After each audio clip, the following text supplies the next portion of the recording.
Assalamualaikum dan salam sejahtera.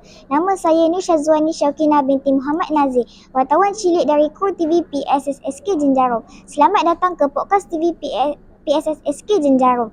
Assalamualaikum Puan. Waalaikumsalam Syazwani. Hari ini kami sangat berbesar hati kerana bersama-sama kita pagi ini ialah Puan Guru Besar yang merasmikan studio TV PSS sekolah kita. Puan, apa pandangan Puan tentang penubuhan studio TV PSSSK Jenjarom yang terbaru ini?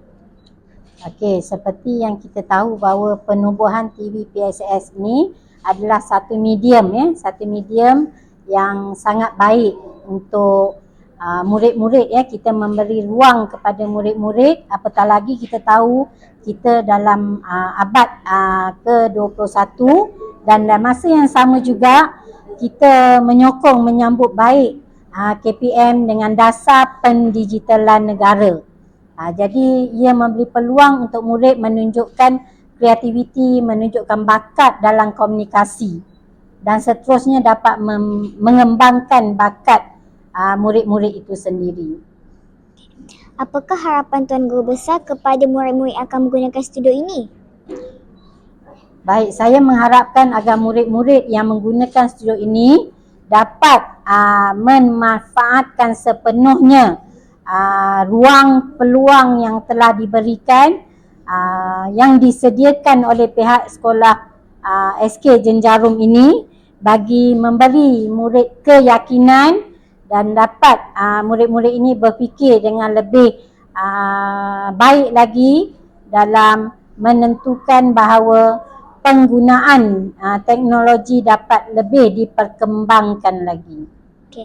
Apakah pesanan dan harapan Tuan Guru Besar kepada warga sekolah dalam memanfaatkan teknologi serta hala tuju khususnya dalam unit TV PSS ini? Okey, saya mengharapkan supaya murid-murid akan menggunakan TV PSS ini dengan lebih beretika dan menunjukkan minat yang mendalam terhadap pendigitalan. Saya juga mengharapkan juga studio TV PSS ini yang merupakan medan podcast kita ya, yang lebih maju lagi daripada yang biasa orang buat green screen biasa buat green screen, tapi kita mulakan dengan podcast ini menjadi wadah untuk murid-murid dalam bidang pendidikan, meningkatkan kreativiti, menunjukkan impak positif terhadap persekitaran dan juga dalam bidang pendidikan. Okay. Begitulah tadi perkongsian daripada Prasmi kita pada hari ini. Tuan Guru Besar Puan Nulela binti Hashim. Terima kasih Puan atas kesudian dan masa dalam sesi podcast kita buat kali pertama ini. Sama-sama. Jom kita teruskan sesi wawancara ini bersama Tuan YDP PIBGSK Jenjarom, Encik Nurul Feroz bin Azanan.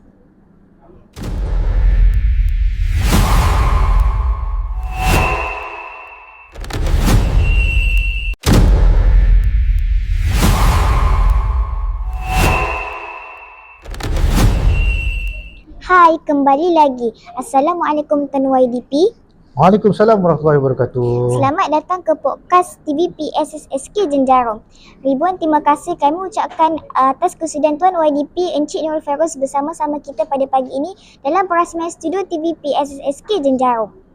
Tuan, saya ada dua soalan yang nak diajukan kepada Tuan YDP. Okey, baik. Pertama, apakah pandangan Tuan terhadap kepentingan TV PS ini kepada murid-murid di sekolah?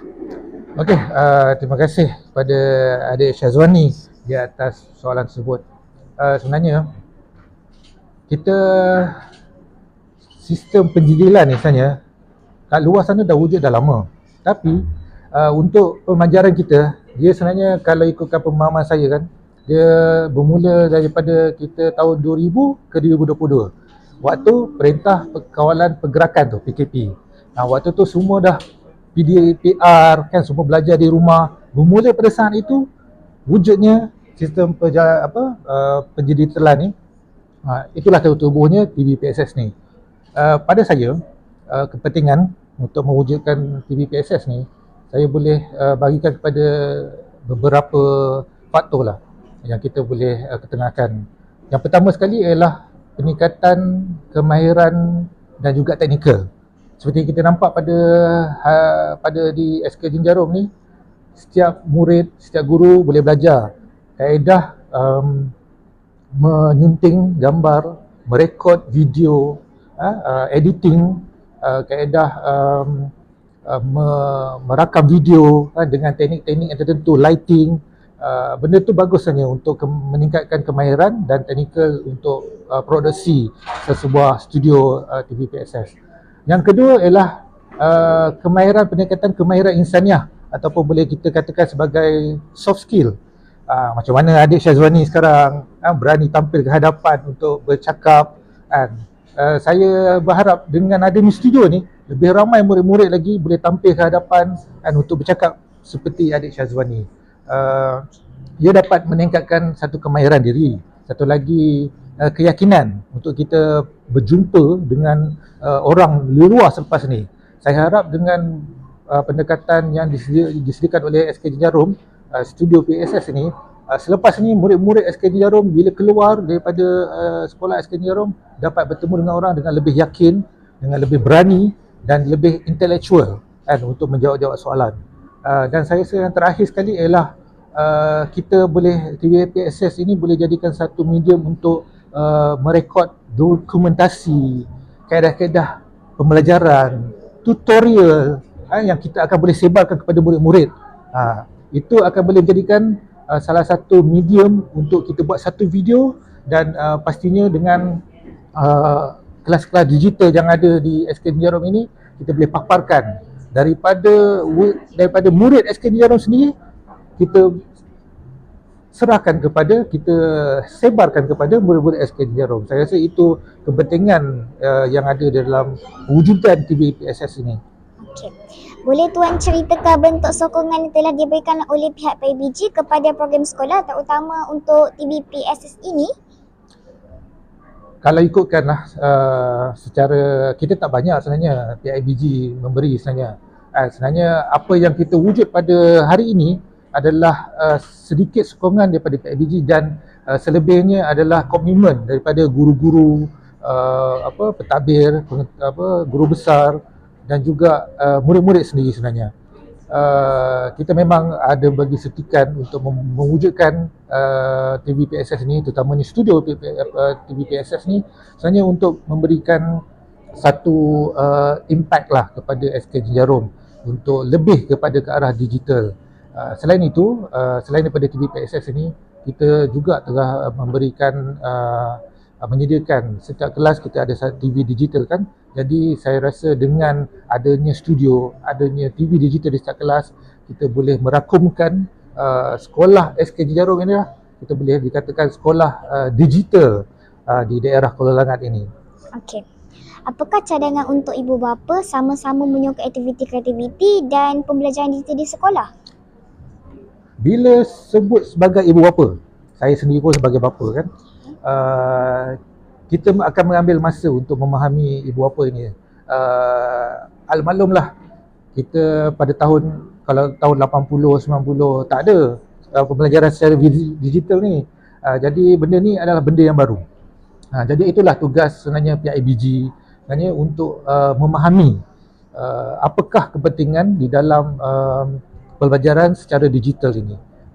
Kita perlu ke arah globalisasi, apa benda yang telah ditetapkan oleh KPM terutamanya ataupun secara dunia sebenarnya.